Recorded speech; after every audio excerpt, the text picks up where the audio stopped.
Baik Bu Yus, Assalamualaikum. Waalaikumsalam warahmatullahi wabarakatuh. Bagaimana kabarnya hari ini? Alhamdulillah baik, sehat. Sehat ya? Alhamdulillah. Bu Yus, saya punya satu kasus ini ya. Saya ingin mewawancarai ataupun istilahnya lebih ke diskusi karena ada seorang guru namanya Ibu Yati. Ibu Yati ini guru kelas 5. Dan sama dengan Ibu Yus. Ibu Yus juga guru kelas 5 di SD yang sama-sama mengajar kelasnya paralel, artinya berdekatan. Bu Yati ini dikenal sebagai guru yang sangat disiplin, kerja keras dan juga cenderung judes. Akan tetapi nilai dari murid Ibu Yati ini sangat baik. Nah, karena dia terlalu istilahnya dikenal sama kepala sekolah juga judes, bahkan wali murid juga mengenal beliau sangat judes. Akan tetapi kepala sekolah sangat menghargai Ibu Tati karena dia bersungguh-sungguh di dalam mengajar. Jadi pada suatu hari ada murid Bu Tati menangis di luar di lapangan karena kena hukuman dari Bu Tati. Dan murid tersebut sedang menangis terseduh-seduh.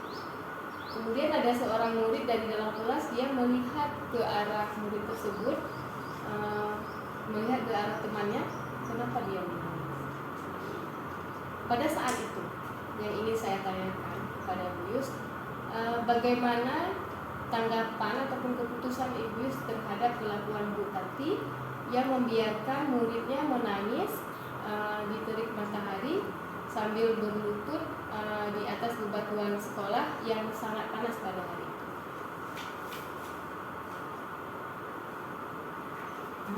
Baik.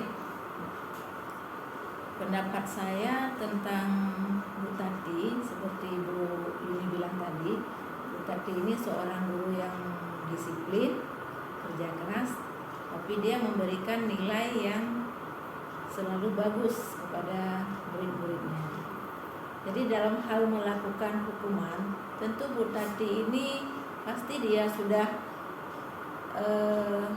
memikirkan terlebih dahulu apa hukuman yang sesuai diberikan kepada siswanya sesuai dengan kesalahan muridnya. Karena tidak mungkin dia memberikan hukuman kepada muridnya kalau si murid itu hanya melakukan kesalahan yang biasa-biasa saja. Pasti dia melakukan suatu kesalahan yang berat karena diberikan hukuman yang berat. Jadi tanggapan saya sebagai teman Bu Tati, dalam hal ini saya tidak akan melaporkan Bu Tati ke kepala sekolah, tapi saya akan mendekati Bu Tati, menanyakan kenapa ibu menghukum siswa di terik matahari. Karena dia itu siswa perempuan. Kemudian kalau saya bisa memberikan argumen atau memberikan pendapat kepada Ibu Tati tentang hukuman yang dia berikan kepada siswanya itu, supaya Bu Tati ini mau mencabut hukumannya terhadap siswa tersebut.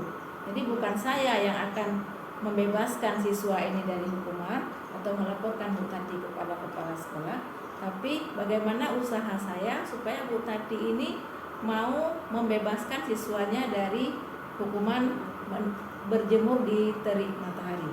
Itu pendapat saya. Oh ya, berarti keputusan Ibu menjumpai Ibu Tati dan meminta kepada Ibu Tati untuk membebaskan siswa tadi ya dari panas matahari.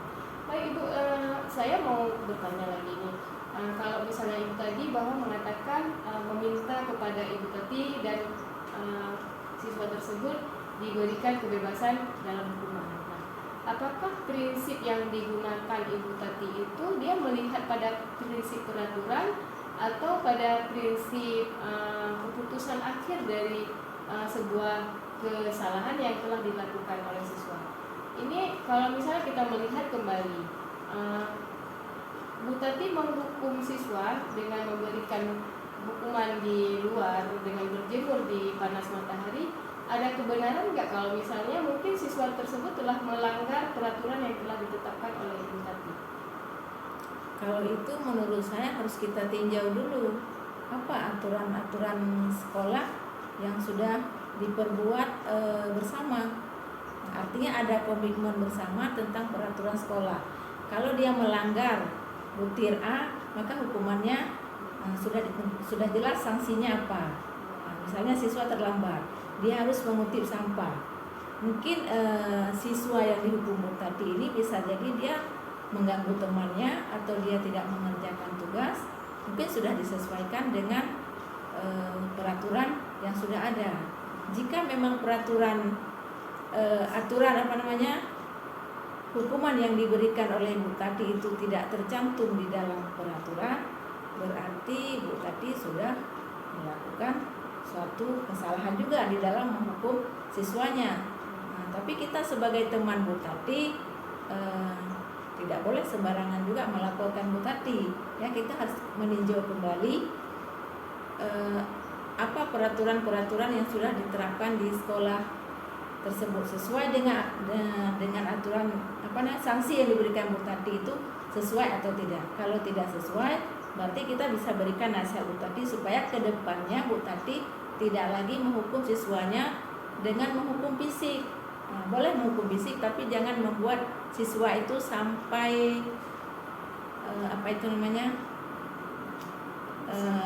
sampai terluka atau secara fisik dia dan secara psikologi dia. Iya, jangan sampai seperti itu. Berarti paradigma yang dapat kalau menurut saya ini ya, paradigma yang dapat kita lihat dari kasus Bu Yati itu, Bu Tati, bahwa yang pertama Ibu Tati ini benar melakukan kesalahan apabila siswa tersebut dia melanggar peraturan yang telah disepakati bersama, kesepakatan kelas bersama. Dan benar juga Ibu meminta kepada Bu Tati untuk membebaskan siswa tersebut karena kasihan melihat si siswa dijemur di panas matahari. Nah, sekarang prinsip yang dilihat dari kasus ini apa? Apakah prinsip keputusan akhir ataupun peraturan ataupun atau rasa peduli kepada rasa peduli?